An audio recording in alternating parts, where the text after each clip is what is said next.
Hey guys, welcome to another Flutter tutorial video. My name is Tensor. Today we're going to be looking at some of the more flexible layout widgets inside of Flutter. In particular, we'll look at expandeds and we'll talk about the concept of flex. We'll also look at axis alignment. So the application that we want to build inside of this tutorial is going to be just a layout for a calculator. What I want to essentially do with this application is build out the button scheme from this part here all the way down to here, and then have a display. So these buttons and these buttons I don't really want, and I don't really need this title either. Now this calculator will have no functionality, and that may be something that we'll look at later and we'll build upon in a later tutorial. But in this tutorial I want to focus mostly on the actual layout. Alright, so let's get started.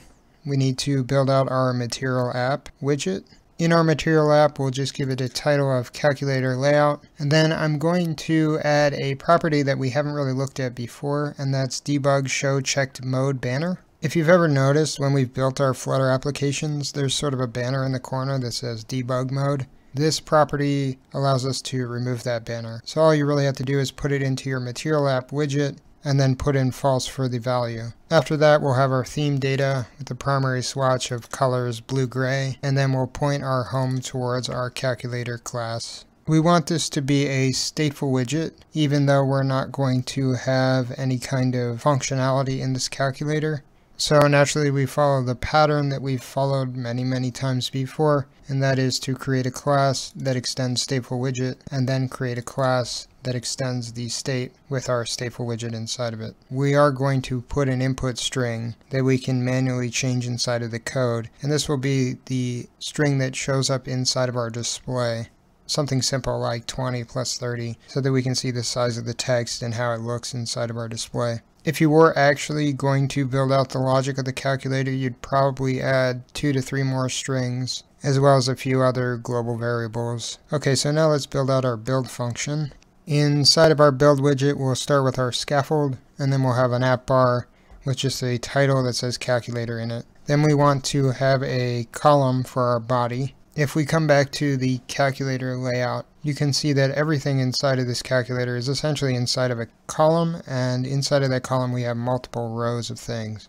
The first widget inside of our column will be an expanded widget. This is a widget that can expand to fill out the entire parent. So in this case, if we were to just leave this as the single widget inside of our column, it would fill out the entire column. Inside of our expanded, we'll have a container, and then we'll have the container have some padding so that it looks a little better. Because this is our display, we're going to make the color slightly more opaque, so we'll give it colors blue-gray with opacity 0.085. The child of this expanded will be a row. We'll put in our input string. We do, however, want to style our text. Now, I don't think I've really gone over the text style widget, so this is a good time to really look at it. With any text widget inside of Flutter, you can give it style, which means you can change things like the color of the actual font, the font itself, the font weight, the font size, and various other things. Because this is our display, we want the color of the text to be black, but I'm going to make it so that it's not like a complete black. The black here is this black 87 as opposed to just a normal black, which would be more like this black here. Then again, because this is our display, we want to give our font a certain amount of weight. So I'm giving the font weight W600, and this means that it's semi-bold, as you can see from the pop-up. This goes all the way up to W900, and you can see it's black, the most thick, really thick font. Actually, I'm going to settle on 700 rather than 500. So this is still very bold, but it's not as bold as, like, say, the 900. And then we want to have a rather large font size.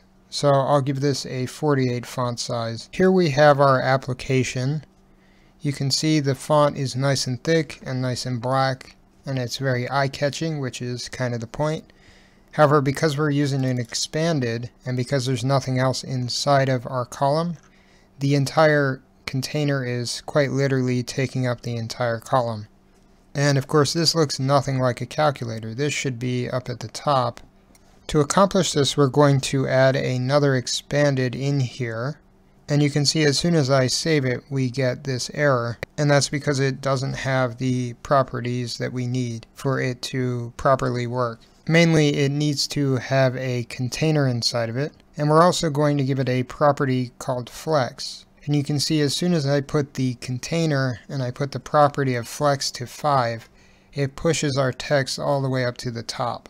The flex property is an integer, and it's what's called the flex factor of the widget. If we just leave it as null, or if we put like 0 in it, then the child itself becomes inflexible and it determines its own size based on the size of its parent. If it's non-zero, however, then the amount of space that the child will occupy is determined by dividing the free space according to the flex factor of the flexible's children. So by putting in 5, you can see it takes up a rather large amount of space. If we put in, say, 4, it sort of decreases slightly. And if we put in 3, it decreases even more. A good number for this is either 4 or 5. I'm going to stay with 4 for now, and then we'll work around with it as we continue. Inside of our expanded, we have our container, and we have a column, and then we're going to have a bunch of children inside of this column. Of course, these children will be our buttons.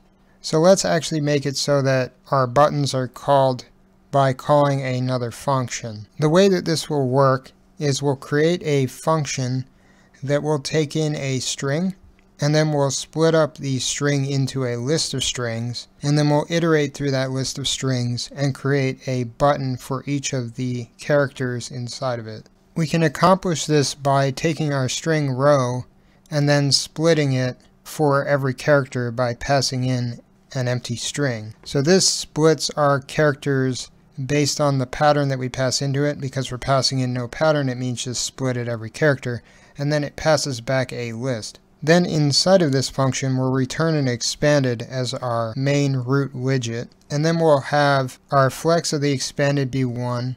We'll pass in a row as our child, and then we'll take and we'll map each of our characters to a button creating class. So here we have row, and then the children of our row will be taking our token, which is our list of strings, our list of characters rather. We call map on it, and then we pass in a function that takes each of the characters and then generates a button out of it. For now, however, we'll just leave this empty because we want to create a new class that actually generates the buttons. Our class will be called calcButton, and we'll have it extend stateless widget.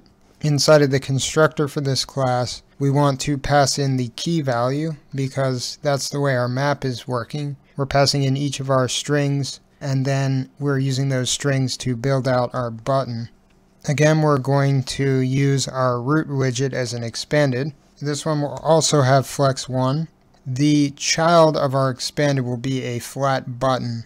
If you look at the Windows calculator, these buttons are pretty flat and they've just got margins and borders around them. So to alter the border of our button, for the shape property we pass in border.all, which allows us to alter all of the borders of our button at one given time.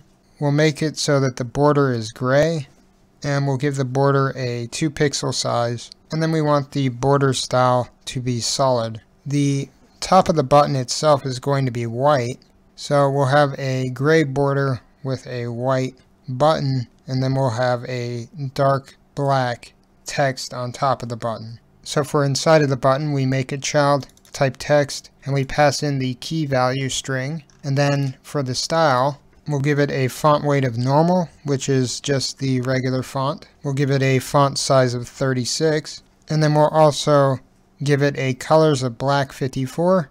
And as you can see, 54 is a little lighter than the 87 that we were using. And then we have our font style as normal as well. Now because this is a button, we of course need to have a callback function for when it's pressed. And since our calculator has no functionality, we'll just put in an anonymous function. Okay, so now let's go back up to our make buttons function, and let's fill out this mapping function. Inside of our mapping function, we'll create a new calc button, and for the key value we'll pass in the string E. And then we'll have to convert this entire map into a list so that it will then fit in for the children. So this becomes a list of widgets. Alright, so we have all this finished. Let's start actually adding it to our calculator. If we look at the Windows calculator, we can sort of look at the rows of buttons. So the top has this clear all everything, and then it has clear, backspace, and then divide. We can't do 2 characters in a row unless we put in a specific case. So what we'll do is we'll have clear on the far left side, then we'll put in percentage for this C, and then we'll have our backspace just be a caret, and then we'll have divide. So I was having an error because this was a multi-line function. After I turned it into a single line function, we seem to have gotten our buttons. They're sitting in the middle because we're using these expandeds. If I click on them, they have this sort of shaded look to them, which is kind of nice. But of course, we want to have more than just one row. Here's what our buttons currently look like. We have our clear, our percentage, and we have this caret, and then we have divide. We have 7, 8, 9, and then the X, 4, 5, 6, and then minus, 1, 2, 3, and then plus.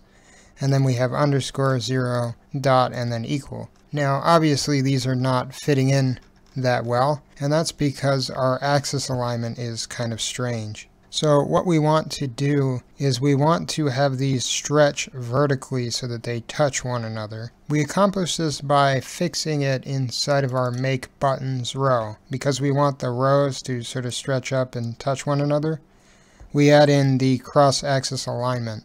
And we make use of cross-axis alignment stretch. So it forces the children to fill the cross-axis, which in this case is our vertical axis. And you can see now this looks quite a bit more like a normal calculator. Now there are a few things that need to be fixed, and those few things are, for instance, the underscore here. I'd rather have it be a negative and a plus. Well, we can come down here into our make buttons function, and we can put in a ternary operator for our key value. And we can do something like this. We can say, okay, well, if e equals underscore, then we want to return plus divided by minus. Otherwise, we just return e. For our backspace, we can come here and say, okay, well, if e equals the caret to the left, or the less than sign, then we can replace it with less than or equal to, which, because I have ligatures turned on, looks kind of strange, but this is what it will look like inside of Flutter. And in fact, I do not like the layout here. I'd rather have the backspace next to the clear, so we can just switch those around like this. Alright guys, well that's it for today's tutorial. If you liked it, feel free to subscribe and like. If you have any questions or comments, feel free to leave them in the box below. And if you disliked it, then by all means downvote it as much as you like. Have a good day.